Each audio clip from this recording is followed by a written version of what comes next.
Gracias a todos. Muy buenas noches, tardes, días tengan. Sean bienvenidos a este su programa Vivir es Chido con su anfitrión Pune Alvarado. Uy. Bueno, comenzamos.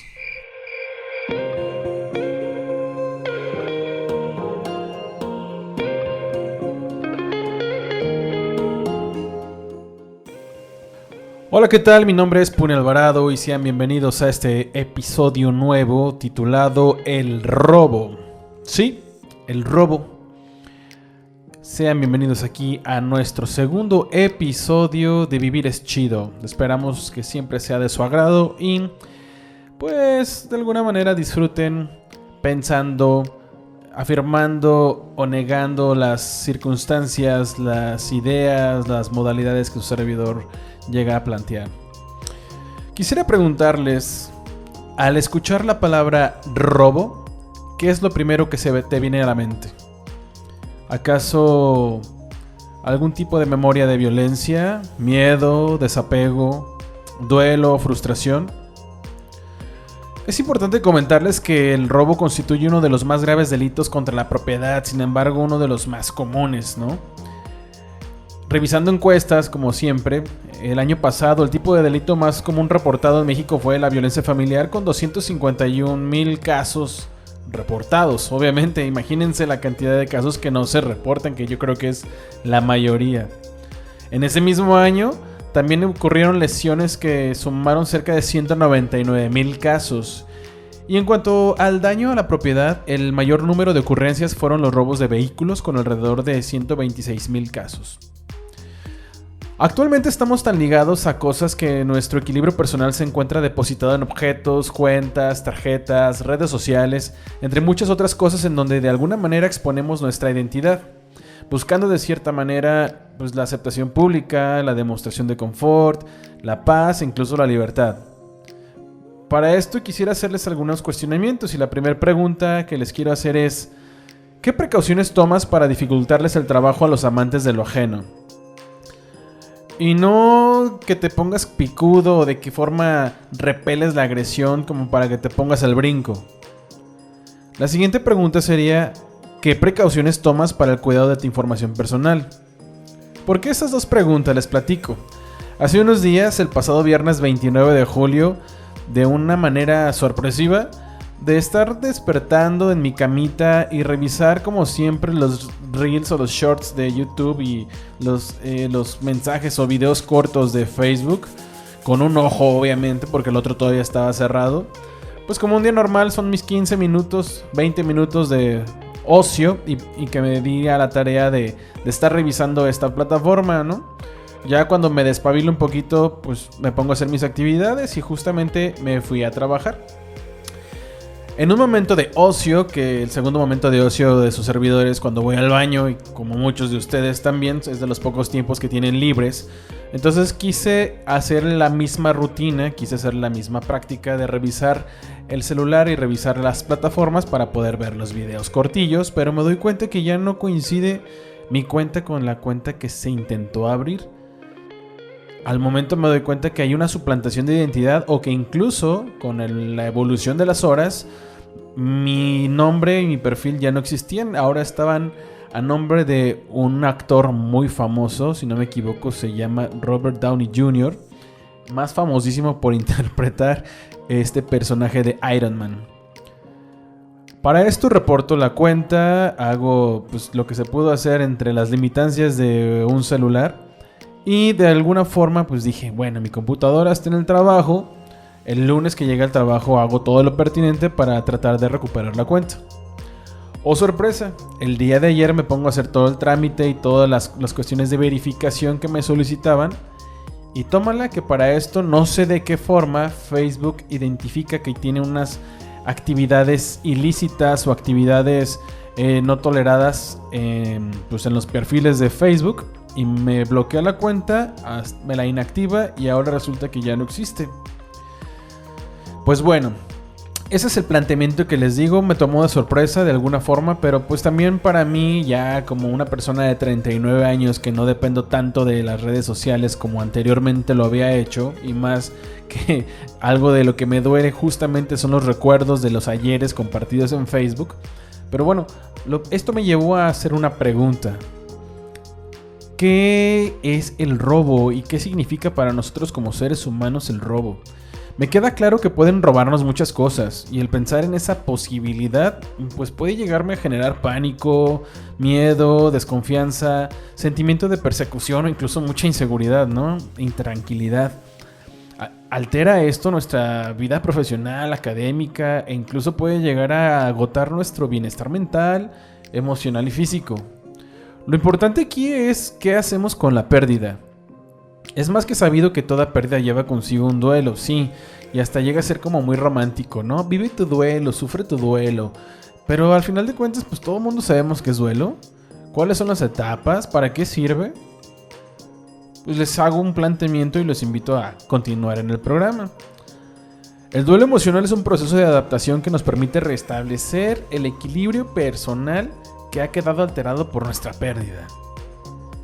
Todos tenemos consecuencias, pero en este caso las consecuencias emocionales están directamente relacionadas con las cosas, con las personas que hemos perdido y también con el modo en que se ha producido la pérdida.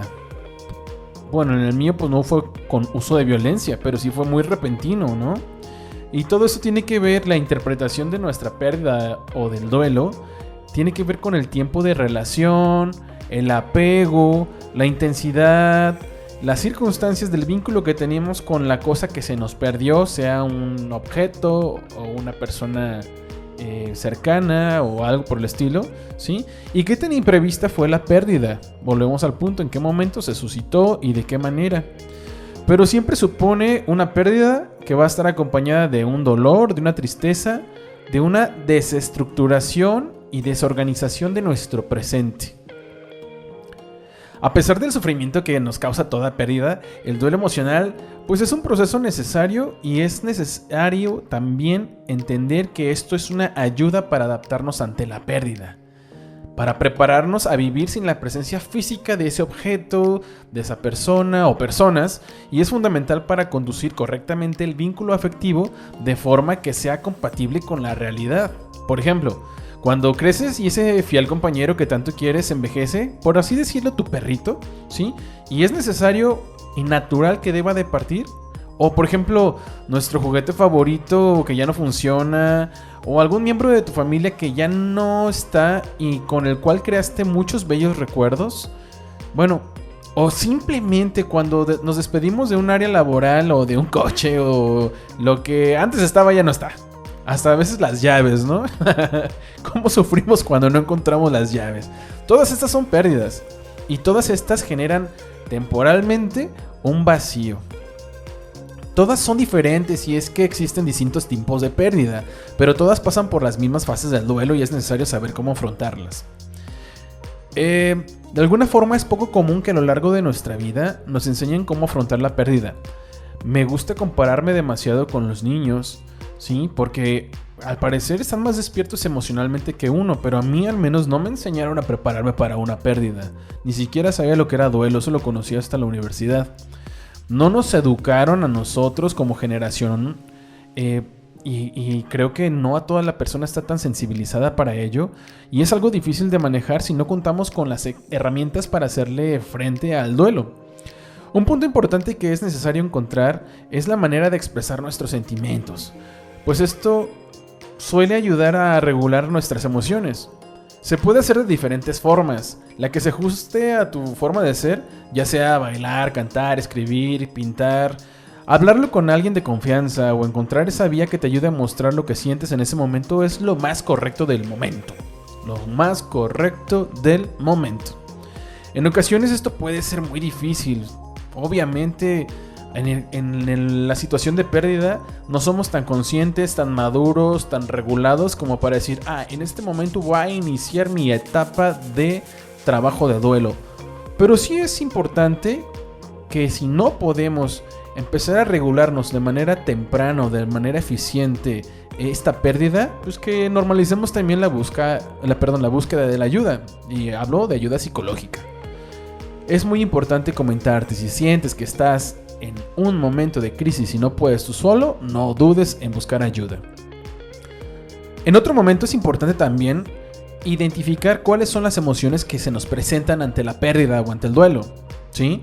Y hay un sinfín. Me gustaría comentarles las que a mí me pasan, que es tristeza, enfado, culpa, porque no activé el factor de dos medios para la autentificación de dos factores, para aumentar la seguridad de mi cuenta, un bloqueo de decir, ¿a poco a mí me está pasando esto?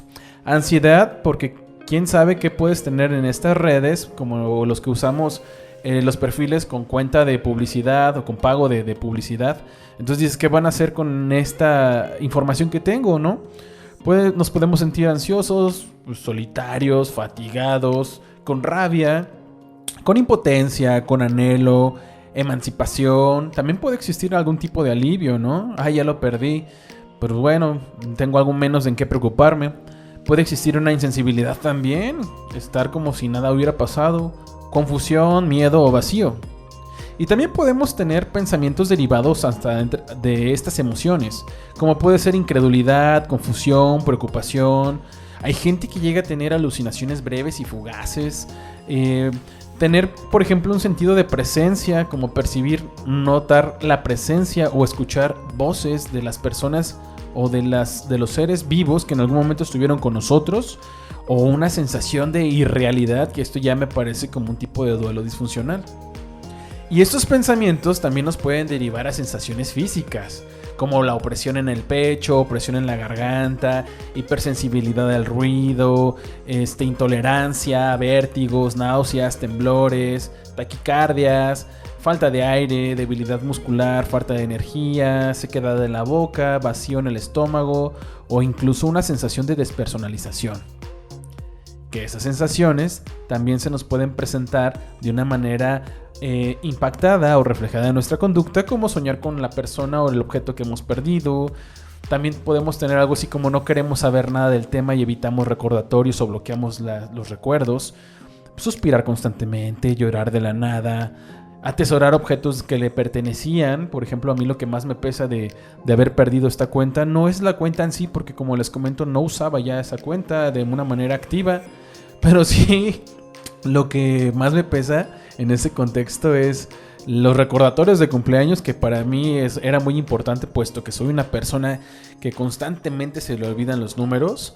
Y otra son los recuerdos, estas maneras de hace 12 años, hace 15 años. Yo ya soy de esas generaciones que el Facebook me recordaba de hace 15 años hiciste esto, hace 14 años hiciste esto otro, ¿no? Pero bueno, también podemos llegar a la apatía, a alteraciones en el sueño. Todas estas cosas en un contexto es positivo, y también es necesario. Creo que mal sería no sentir nada. Por lo tanto hay que normalizar sentirnos de estas formas, porque es un conducto, es un caminito que nos lleva a la regulación y a la resolución de nuestra pérdida. Lo importante es podernos plantear en el proceso del duelo o del alivio de la pérdida aspectos positivos, como pueden ser, pues, tomarlo de una manera que es una oportunidad para crecer, para desarrollar la resiliencia, para cambios de prioridades en la vida. Digo, qué bueno que ya se me quitó el Face, y si diario tardaba una media hora, 45 minutos mientras despierto en ver videitos, pues ya puedo ser más productivo y levantarme ese tiempo un poco más temprano. Puedo ayudar a aceptar la vida como viene, ser más tolerante, paciente, identificar nuestra sensibilidad. Es bueno dejarla fluir también, de sentirme triste, sentirme molesto, sentirme frustrado, e incluso descubrir capacidades que no se conocían. Un aumento de autoeficacia, enriquecimiento de las relaciones con los demás o perder el miedo a la muerte. Con tiempo y apoyo, asimilaremos y aceptaremos la pérdida. Sobrellevará la sensación de la separación con el objeto de ajustarnos a la vida sin la presencia física de lo que hemos perdido. Así que, como monólogo de Adal Ramones, y creo que solo los viejitos me entenderán, daremos unos cuantos puntos para la mejora y la preparación ante la pérdida y el duelo. Punto número 1.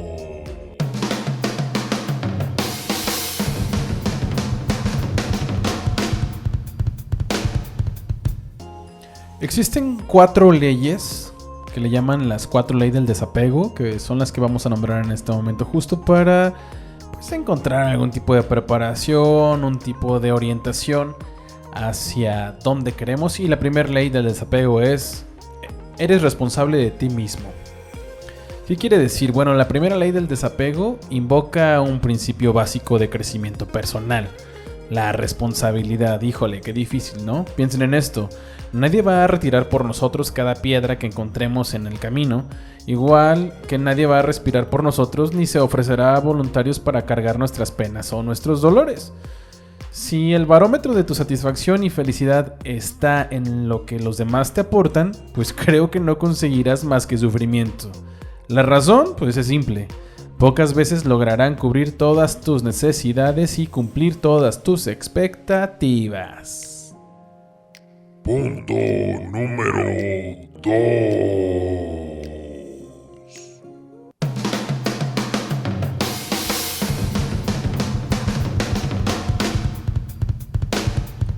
La segunda ley del desapego es: vive el presente, acepta y asume la realidad. En esta vida nada es eterno, nada permanece, todo fluye y retoma su camino, tejiendo ese orden natural que tanto nos cuesta asumir a veces. Las personas estamos casi siempre centradas en todo aquello que ocurrió en nuestro pasado y que de algún modo se convierte ahora en una larga carga, una dura carga también, que altera nuestro presente.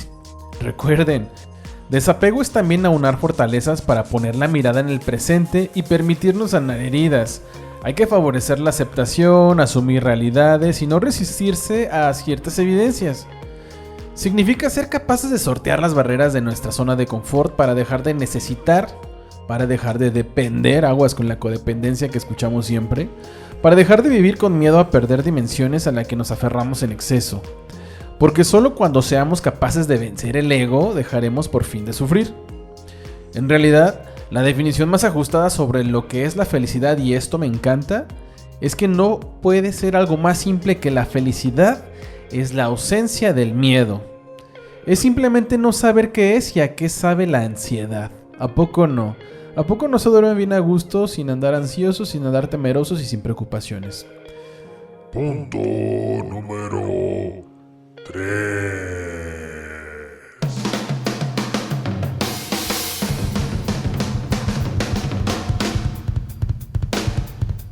La tercera ley del desapego es: promueve tu libertad y permite ser libres también a los demás. En pocas palabras, asume que la libertad es la forma más plena, íntegra y saludable de disfrutar la vida. Desapego no es cortar vínculos o establecer lazos marcados por la frialdad emocional, esos que dicen: no, yo pongo mi barrera porque no quiero sentir nada y así estoy bien. Todo lo contrario. Estamos ante una dimensión donde aprender a limar miedos para amar de forma más auténtica y respetuosa es simplemente preferir o elegir sin necesidad y sin necesitar del otro. Y pues hay que tener en cuenta que los apegos intensos nunca son saludables. Punto número 4.